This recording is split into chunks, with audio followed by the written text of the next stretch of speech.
Welcome to my YouTube channel. आज मैं आप लोगों के सामने बहुत ही फनी वेब सीरीज का रिव्यू लेकर आया हूं और इस वेब सीरीज का नाम है कौन बनेगी शिकारवती। इस वेब सीरीज में शिकारवती किसी लेडीज का नाम नहीं है। शिकारवती एक पैलेस है। जी हाँ, एक रॉयल पैलेस का नाम है शिकारवती। शिकारवती को अपनी महारानी की तलाश होती है क्योंकि जो शिकारवती का राजा होता है वो बहुत बूढ़ा हो चुका होता है और उसका एक भी बेटा नहीं होता, उसकी 4 बेटियां होती हैं। तो वो सोचता है मेरी 4 बेटियों में से कौन बनेगी शिकारवती की महारानी। इसलिए इस वेब सीरीज का नाम पड़ा है कौन बनेगा शिकारवती। अब बात कर लेते हैं इस वेब सीरीज के बारे में। तो इस वेब सीरीज में टोटल 10 एपिसोड है।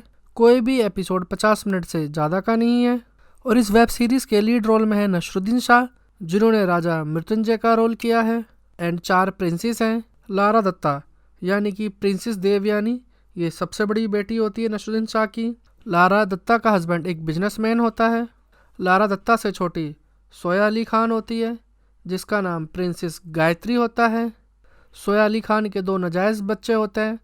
इन दोनों बच्चों को सोया अली खान समाज से छुपाती है और कहती है मैंने तो इन्हें अडॉप्ट किया है, ये मेरे बच्चे नहीं हैं। बट फाइनली वो लास्ट में ट्रूथ खोल देती है कि हाँ भाई ये दोनों ही मेरे बच्चे हैं। एक मोंग से है और एक नेपाली से है। दोनों ही हस्बैंड उसको डिच करते हैं, इसलिए वो सिंगल मदर रहती है। सोया अली खान से छोटी कृतिका कमारा होती है, जिसका नाम प्रिंसेस कामनी होता है। और प्रिंसेस कामनी को थोड़ा सा सोशल साइट्स पे रहने का बहुत शौक होता है। कुछ भी चीज़ करती है तो कंटेंट सीधा अपलोड करती है, मतलब पब्लिक में रहने का शौक होता है। वो एक फेमस सेलिब्रिटी होती है, बट उसकी पॉपुलैरिटी दिन पे दिन डाउन होती जाती है। एक तरीके से नल मान लो, नल हो जाती है। और सबसे छोटी बेटी नसरुद्दीन शाह की आन्या सिंह होती है, जिसका नाम प्रिंसेस उमा होती है। ये थोड़ी टैक्स सेवी गर्ल होती है। इसका शौक होता है गेम बनाने का। ये अपनी हवेली के ऊपर ही गेम बनाती है, बट इसको थोड़ी बीमारी होती है सांस फूलने की, तो इस्थमा वगैरह यूज़ करती है। ये तो था थोड़ा सा ओवरव्यू वेब सीरीज़ की कास्टिंग के बारे में। अब मैं बात करूं कि ये वेब सीरीज़ किन लोगों को पसंद आएगी, तो मैं बता दूं जो लेडीज़ या गर्ल्स डेली सोप देखती है नेशनल टेलीविज़न पर, तो उन लोगों के मतलब की ही ये वेब सीरीज़ है। इन लोगों को ये वेब सीरीज़ सबसे ज़्यादा पसंद आएगी। और अब बात करते हैं इस वेब सीरीज़ की स्टोरी के बारे में। वेब सीरीज़ में बहुत ही ज़्यादा ड्रामा दिखाया गया है, मतलब ओवर एक्टिंग बहुत ही ज़्यादा है, ओवर ड्रामा है। नसरुद्दीन शाह को अपने पैलेस शिकारवती से रिलेटेड गवर्नमेंट से एक नोटिस आता है कि आपको 32 करोड़ का वेल टैक्स चुकाना होगा क्योंकि आप आलीशान हवेली में रहते हैं। यह नोटिस देखने के बाद नसरुद्दीन शाह की बत्ती गुल हो जाती है। कहता है इतना पैसा मैं कहाँ से लाऊंगा, मैं तो फटीचर आदमी हूँ, इतना टैक्स का पैसा कैसे दूंगा। तो नसरुद्दीन शाह का पीए कहता है तो ठीक है, तो आप एक काम करो, अपनी बेटियों को बुला लो, वो इस टैक्स का पैसा चुका देंगी। जो भी प्रॉपर्टी का लालच करेगा, जो भी प्रॉपर्टी जिसको जाएगी, जो शिकारवती की राजकुमारी बनेगी, वही पैसा चुका देगी। क्योंकि 200 करोड़ की प्रॉपर्टी है तो 32 करोड़ चुकाना कोई बड़ी बात तो है नहीं। इस तरीके से प्रॉपर्टी राजकुमारी को भी मिल जाएगी और प्रॉपर्टी नीलाम होने से बच जाएगी, क्योंकि अगर 32 करोड़ नहीं चुकाओगे तो गवर्नमेंट एक्वायर कर लेगी ये प्रॉपर्टी। तो नसरुद्दीन शाह कहता है चलो ठीक है, तो बुलाया जाए चारों राजकुमारियों को। तो राजा का निमंत्रण लेके राजा का पीए चारों राजकुमारी के पास जाता है, उनको आमंत्रित करता है कि आप आइए, राजा से मिलिए, राजा के पास आपको देने के लिए कुछ है। चारों की चारों राजकुमारियाँ राजा के बताए हुए टाइम पर हवेली में पहुंच जाती हैं।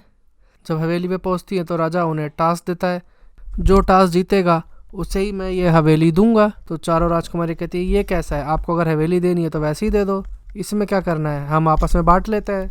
ऐसा खेल खिला के हमें क्यों लड़वाना चाहते हो। राजा उन्हें बहुत तरह के गेम खिलाता है, जैसे कि घुड़ू सवारी, पेड़ पे से आम तोड़ना, पानी का मटका सर पे लेके चलना, पौधे लगाना, इस तरह के गेम खिलाता है। बट राजा का जो गेम खिलाने का जो तरीका होता है वो उन चारों में एकता पैदा करने वाला होता है, जिससे कि चारों राजकुमारियां मिलजुल के रहें और कोई मुसीबत आए तो सब मिलजुल के सामना करें।